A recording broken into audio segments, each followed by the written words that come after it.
It's the sarcasm! Sarcasm? Boy, are we so lucky we ran into you guys! Boy, are we so lucky we ran into you guys! Wow, those guys are jerks. Wow, those guys are jerks.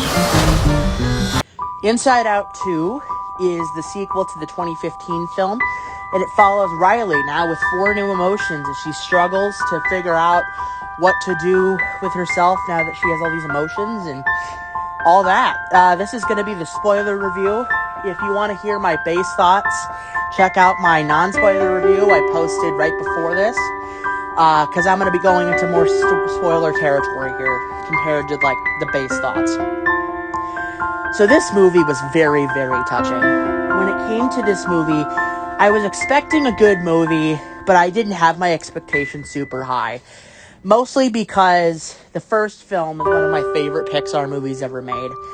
And so when the sequel is coming around, I'm like, okay, I hope they don't, make a bad sequel. Like, many little of the Pixar movies are bad sequels. But compare this to something like Finding Dory, which was a good movie, but it was nothing compared to the first movie, Especially with that being 14 years after Finding Nemo.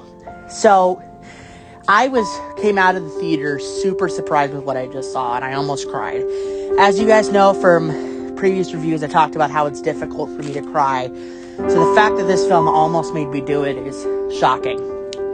So, the 4 new emotions are really interesting. The 4 new ones are anxiety, ennui, or boredom, envy, and embarrassment. They also had nostalgia in there, but it was only for a one-off joke they had 2 times in the movie, and she wasn't even a focus at all. But I feel like every new emotion they added really added more personality to the movie and the roles and everything, because there were several lines of dialogue that represented each one.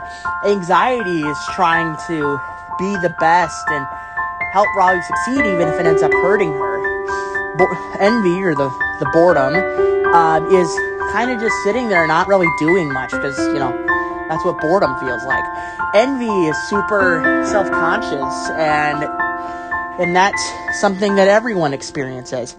And embarrassment is kind of shut off and reserved until the end of the movie. And embarrassment is the only one who helps joy, sadness, and the other emotions figure out a way to get back to headquarters. And this movie really shows what it's like to grow up. Things change, and that's just an aspect of life. And this movie did a really good job of showing that.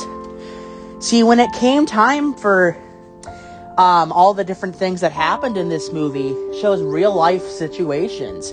Riley's heading off to high school, and her friends are moving to a different school, so she has to learn how to fit in without her friends there by her side. There's the realistic struggle of trying to be the best at something you're good at, even though that's, never going to happen because nobody's perfect. There's so many things in this movie that, in my opinion, are a little bit better than the first movie. And I say that because they did such a good job showing what it's like to grow up. And personally, I think there's lots of different things that can continue on from here if they were to make more.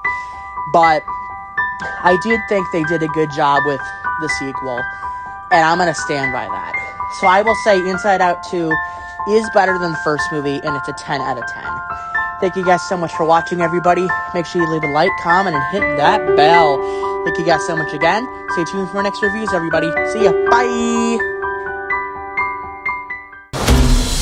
What's your name, big fella? That's embarrassment. Welcome to headquarters, embarrassment. Oh, we're doing a fit. No. Oh, nope. Going high. Oh, you got a real sweaty palm there, buddy.